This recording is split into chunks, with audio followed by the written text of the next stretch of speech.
देवबाने सप्तशृंगी देवी यात्रोत्सव मोठ्या उत्साहात साजरी। याबाबत उक्त असते की धुळे तालुक्यातील देवबाने येथील आज दिनांक 25 मार्च 2023 रोजी सप्तशृंगी देवी यात्रेची सुरुवात झाली। यात्रेच्या निमित्त सकाळी देवाला आहेर चढवण्यात आला।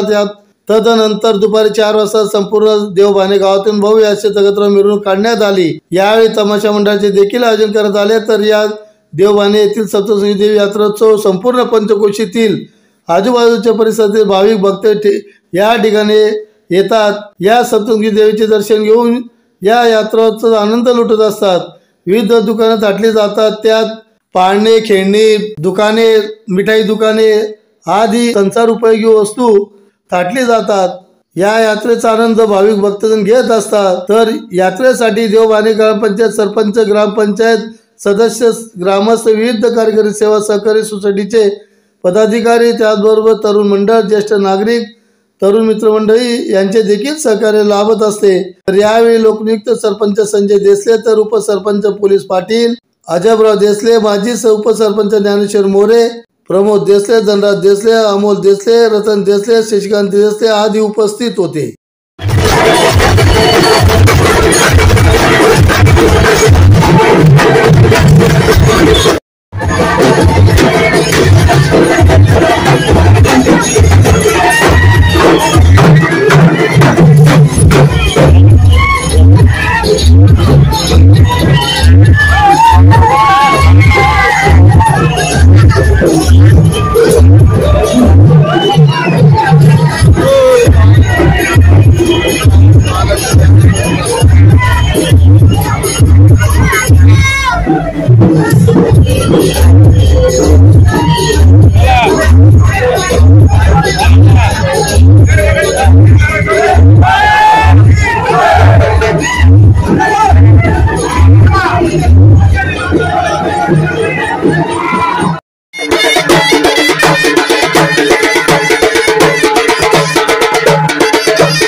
श्री सप्तशृंगी माता यात्रोत्सव, या यात्रोत्सवात सर्व भाविकांचं हार्दिक स्वागत।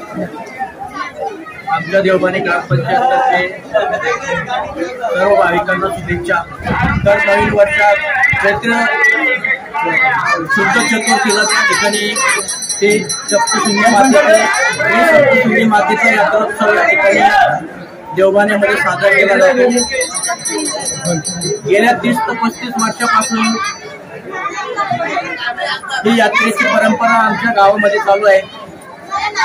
कैलासवासी सदाशिव संपत भोगे, त्यांचे पुत्र किरण भोगे आणि त्याच्यानंतर आमचे बाबा धनराज लोटन देसले हे त्या ठिकाणी मातेचे सेवक आहेत.